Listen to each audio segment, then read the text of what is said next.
Aitäh, härra eesistuja. Mõtlesin, et kasutan seda vaba mikrofoni selleks, et natukene selgitada seda, mis toimub maailmapoliitikas.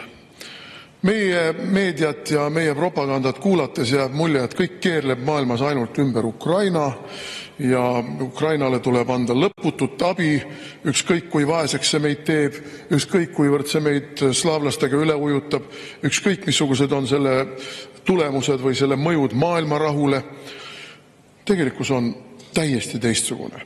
Ma toon näite ka sellest, et praegu toimub Taškendis rahvusvahelise parlamentidevahelise ühenduse kohtumine ja seal ei ole Ukraina teemat mitte ühegi foorumi päevakorras. Seal neid foorumid on erinevaid, on töögruppe erinevaid ja on ka loomulikult teatud piirkondlikke gruppe.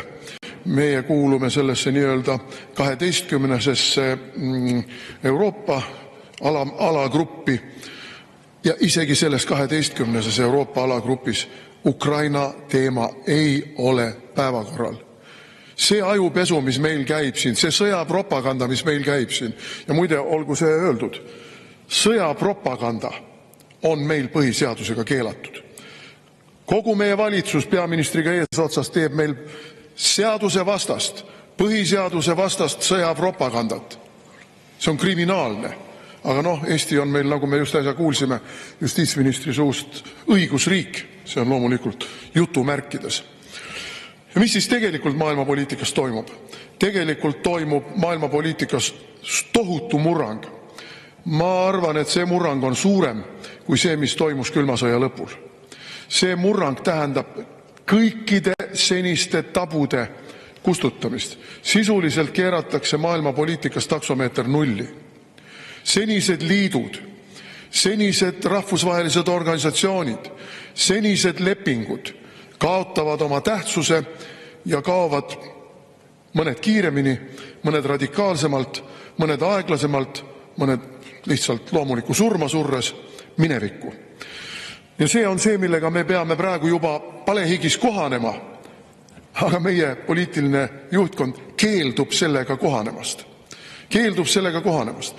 Kui me korraks fokusseerume veel Ukrainale, siis Ukraina on selle uue kujuneva jõudude tasakaalu seisukohast üks kokkuleppe kohti, üks ettur. Ja miks seda etturit praegu siin niimoodi malelaua peal edasi-tagasi liigutatakse? Põhjus on ju väga lihtne. Ameerika Ühendriigid näevad uut maailma multipolaarse maailmana ja selles multipolaarses maailmas ei ole ka kõik mängurid võrdse tasemega. Nad ei pea näiteks Venemaad endaga võrdseks mänguriks, küll peavad aga Hiinat endaga võrdseks mänguriks. Nad ei pea Indiat endaga võrdseks mänguriks, peavad aga Indiat siiski oluliseks mänguriks.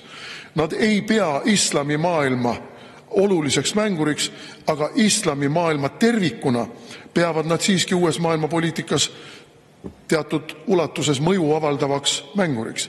Ja nii me võiksime tuua veel ka Ladina-Ameerikast siin, eelkõige Brasiilia esile, võiksime tuua esile Aafrikast, Mustas Aafrikas Nigeeria eelkõige, Põhja-Aafrikas Egiptus eelkõige. See on multipolaarne maailm ja selle multipolaarse maailma malelaua malendite paika seadmine ja käikude tegemine nii, et see ei purustaks malelauda ja ei põhjustaks maletajate verist omavahelist kaklust. See on see poliitika, mida ajab praegu Donald Trump ja tema administratsioon. Euroopa selles konstellatsioonis ei mängi rolli. Euroopa Liit laguneb. Tollid, mille üle praegu tohutut kisa tõstetakse, on Donald Trumpi poolt ju sisse seatud mõnes mõttes äärmiselt mõnitavalt.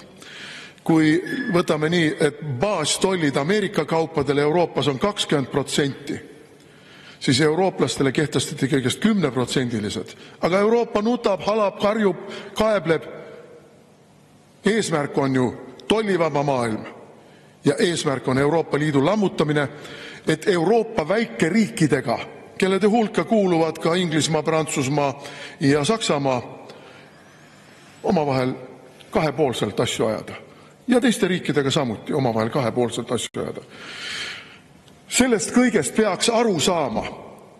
Aga seni, kuni inimestel on kott peas ja nad jooksevad järjekindlalt peaga vastu seina ja räägivad, et selles on süüdi Donald Trump, ei ole võimalik sellest paradigmast välja tulla.